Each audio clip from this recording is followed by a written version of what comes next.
হবে। এখানে আরেকটা ব্যালট হবে হা এবং না। আপনারা এটা গণভোট হয়েছেন না, এটা গণভোট। গণভোট হবে হা এবং না।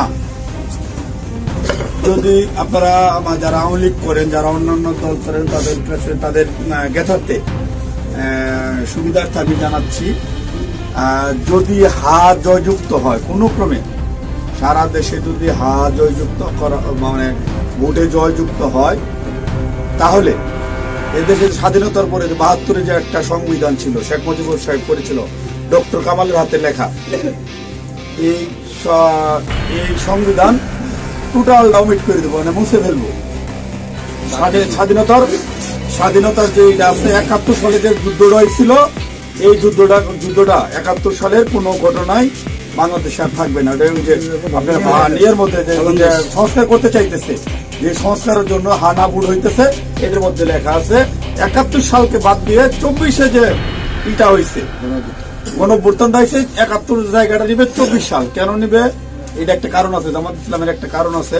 জামাত ইসলাম ৭১ সালে দেশে স্বাধীনতা চায় না, এদেশে বাংলাদেশের স্বাধীন হোক, বাংলাদেশ স্বাধীন হোক, জামাত ইসলাম কিন্তু এটা চাই নাই। যারা আওয়ামী লীগ করেন তারা একটু খেয়াল করে শোনেন। যদি হা জয়যুক্ত হয়, তাহলে আওয়ামী লীগ কিন্তু এখন কি জানি প্রজ্ঞাপনের মাধ্যমে আপনার স্থগিত হয়েছে, আওয়ামী লীগ নির্বাচনে অংশগ্রহণ করতে পারবে না। যদি হা জয়যুক্ত হয়, তাহলে আওয়ামী লীগ একবারে আর কোনো মিটিং টিটিং হবে না, মিটিং টিটিং সংসদে কোথাও উঠবে না। ওই হার মধ্যে লেখা আছে আওয়ামী লীগ নিষিদ্ধ। এই যে ২৪ সালে গণহত্যার জন্য আওয়ামী লীগ কিন্তু নিষিদ্ধ হয়ে যাবে আপনাদের ভোটেই।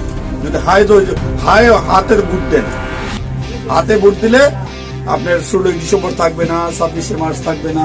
আপনার ৭১ সালের যে যুদ্ধ করতে মা বোনেরা ইজ্জত দিচ্ছে, ৩০ লক্ষ মা বোনের ইজ্জত দিচ্ছে, এটা থাকবে না। অর্থাৎ আপনারা যারা আওয়ামী লীগ করেন, দয়া করে আপনারা না ভোটের জন্য হলো।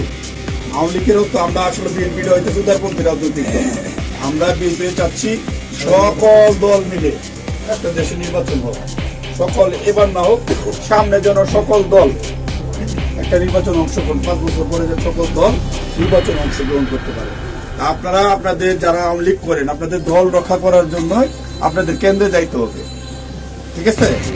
আপনাদের কেন্দ্রে যাইতে হবে, আপনাদের দল রক্ষা করার জন্য, না ভোট দেওয়ার জন্য, হইলে সার্বভৌমত্ব দেশ রক্ষা করার জন্য ৭১কে ফিরিয়ে ৭১ যেভাবে আছে, স্বাধীনতা যুদ্ধের ইতিহাস আছে, এই ইতিহাসটা রক্ষার জন্য হইলেও যারা না ভোট দিবেন, যারা আওয়ামী লীগ করেন, আপনাদের কেন্দ্রে অবশ্যই যেতে হবে। কেন্দ্রে যদি আপনারা আপনাদের দলকে রক্ষা করতে যান, যেহেতু এবার আপনাদের নাই কোনো নমিনেশনের, আওয়ামী লীগের কোনো প্রার্থী নাই, দয়া করে সেক্ষেত্রে আপনাদের কাছে আমাদের অনুরোধ, যারা আওয়ামী লীগ করেন, বিএনপির তো আপনারা ভোট আমাদের দিবেনই, ঠিক আছে? যারা বিএনপি করেন ওরা তো আমাদের ভোট দিবেন। না ভোট দেওয়ার জন্য যারা কেন্দ্রে যাবেন, আপনাদেরকে যেতেই হবে, আপনাদের অস্তিত্ব রক্ষার জন্য, আওয়ামী লীগ রক্ষার জন্য হলেও আপনাদের কেন্দ্রে যেতে হবে।